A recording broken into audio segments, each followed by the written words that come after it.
Afternoon, warriors. This is Cindy Russell-Albach. I am your librarian here at Stall High School in the Commons, and I want to talk to you today about developing a research question.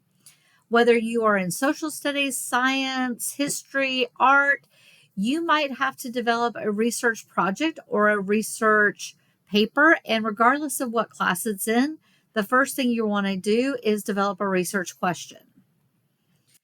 So, as you're beginning this, the first thing you're going to want to do is choose a topic of your interest. When you are doing this for Miss Jones in biology too, you're going to be working on this topic for a couple of weeks. Sometimes you're going to have this topic for as much as 4 weeks. So, you want to make sure that it's something that you enjoy thinking about, reading about, writing about, so that it can be enjoyable. The whole idea about research is that there is choice involved. So when there's choice, that means that you get an opportunity to really delve into something that you have an interest in and maybe even a passion about. And that is what I would love for you, is to find something that you're passionate enough about that you can really enjoy that reading. Now, I want you to also understand, what are the criteria for good research questions. Think about it in 5 ways. I'm going to go over these kind of one by one, but I really kind of want you to kind of hear the whole idea, and then we can use examples to understand them more fully and to make sure that we understand the words that I'm using. So the first is like a judgment, not a description. The second is that it needs to be researchable. Is it possible to find relevant, credible sources? Third, genuine points of ongoing debate. Fourth, alternative perspectives. And finally, 5, simple without nested questions. Now, some of these are probably pretty obvious, but some of them may be more confusing. So I want to go through them slowly and explain them more. The first one is judgment, not description. Now, this is one of those that's kind of hard, because I'm guessing that throughout most of your elementary and even probably middle school, you were often asked to do research questions that were a lot more like a description than a judgment. So instead of being asked whether or not you think we should use nuclear power, you were asked, how does nuclear power work? Or what are the advantages of nuclear power? You might have done an infographic describing what nuclear power is. Or maybe you had to do a PowerPoint on what are the advantages and disadvantages of nuclear power.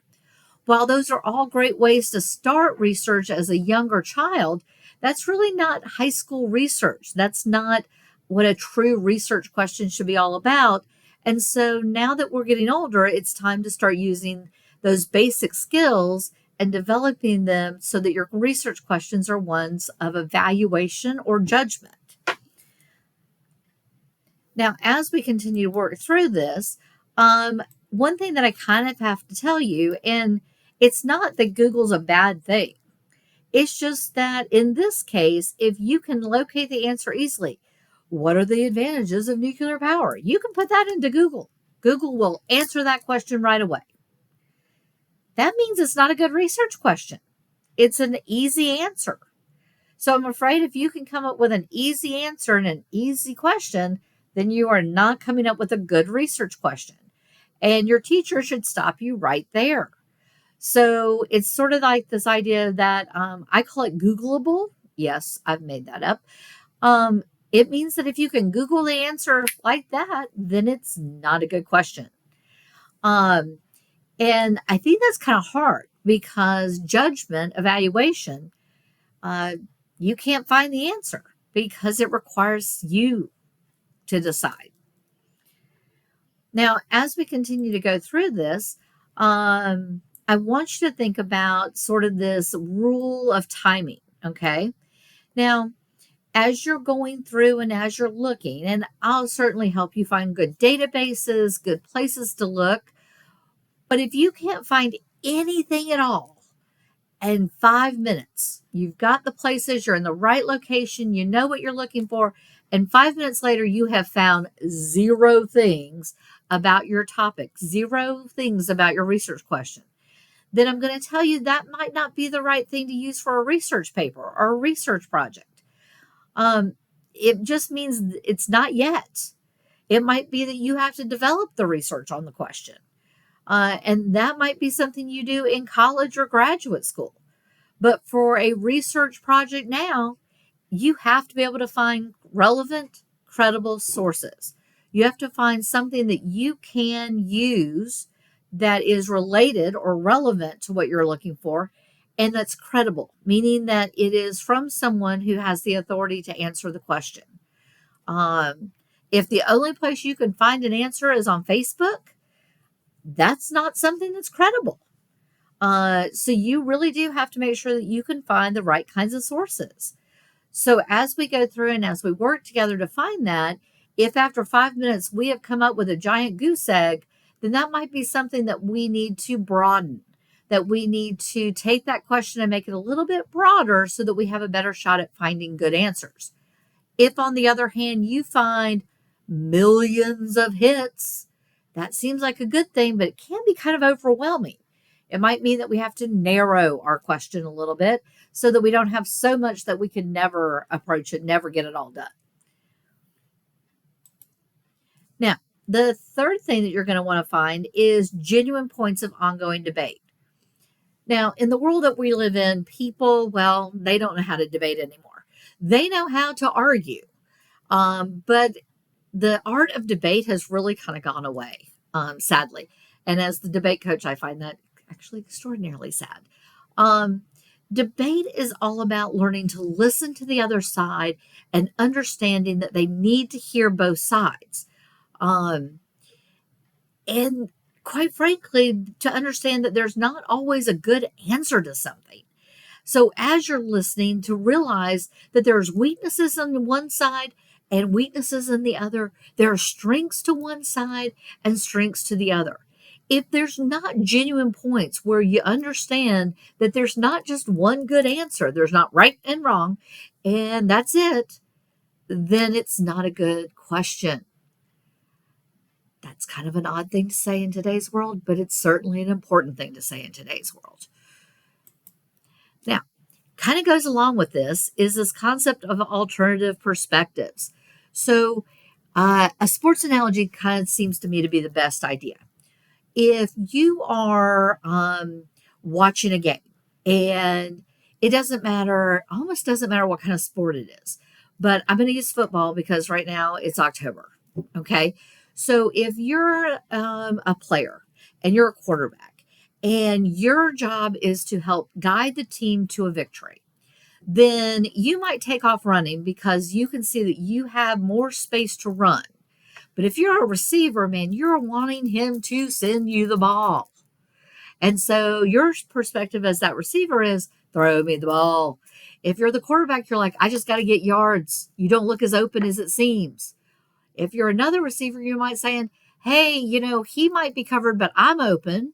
If you're the coach, you're just like, just get the first down. We just need to keep moving. If you are the defensive coach, you're just like, please keep the ball a little longer so the defense has some time to rest. If you are the owner and it's a professional team, you're thinking, I paid that receiver a lot of money. I need you to also give him the ball. Are you starting to get the idea? There are lots of perspectives in sports. And, not to mention the whole fantasy football thing. That's a whole other issue.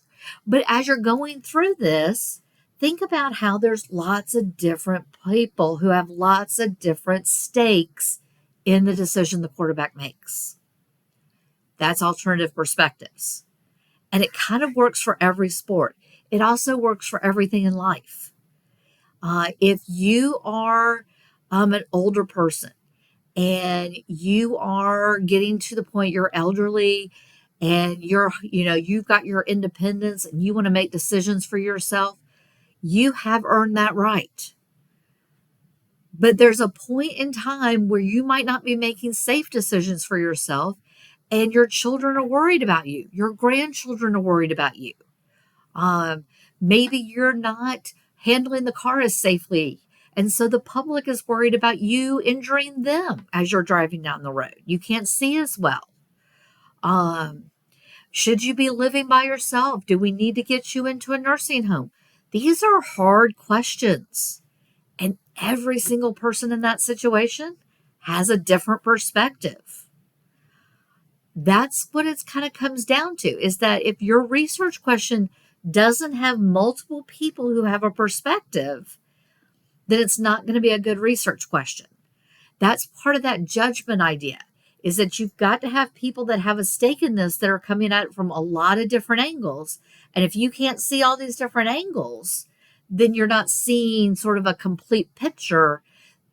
That means it's probably not a very good question. It's too cut and dry. It's too right or wrong. And the kinds of questions you should be researching should not be right or wrong. Now, the next thing that you want to keep in mind is that this concept of nesting. Now, that's kind of a strange thing. It's probably something you haven't heard very often. But what sometimes students do is that they, instead of having a simple question that's challenging, they try to have a whole lot of simple questions in a row and hope that equals into something hard. So let me give you an example. If you say, what is nuclear power? What is solar power? What is wind power? What is fuel? What is fossil fuels? And you do all these things, that's nesting questions. You're still only answering a whole lot of series of questions that is very easy to Google the answer to, but you put a whole bunch of them with commas and you think, oh, that makes it challenging. No, makes it nesting. They're still simple questions. They're still not lacking any kind of judgment. They're still not something that you have to decide. They're just commas. So they're nested inside your question. The better question is, should North Charleston invest in nuclear power? That's a hard question. It's simple on its face. It's simple to understand. It's hard to answer. Now, as you're doing this, you're going to want to list 3 to 5 potential questions that you could have coming out of that topic that you care about. There should always be more than one question. And you're going to want to list at least 3 of them for your teacher so they can see that you've been thinking about 3 questions. You've got some great ideas. You've been reading about the idea of the topic. And now you're ready to start thinking about questions that are possible potential answers. Things you might do. Then, using the criteria that I've just gone over, you want to choose your best question. And finally, you need to explain why it's best.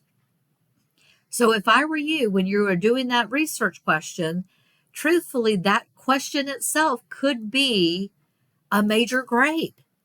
Because if you're doing all this kind of high-level thinking, then you're coming up with something that is really great. That in of itself is a hard thing to do. It's easy to be handed a question by the teacher. It's hard to come up with your own. But it's that exact idea that makes research more interesting, because then you're doing what you care about instead of what your teacher cares about. And quite frankly, that's the point of education.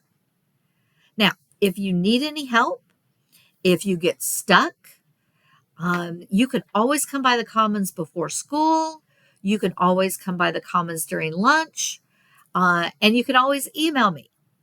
And I will be more than happy to answer those questions. Now, I'm going to put this video on the library's, the Commons website, and also make sure that you have access to it. Right next to it, I'll make sure that I put my email so you can always ask questions. But I wish you the best of luck on those research projects. And by all means, ask questions. I love learning about what you like to look at. And I love learning. Have a great afternoon, warriors, and I'll look forward to seeing what you're going to learn about next.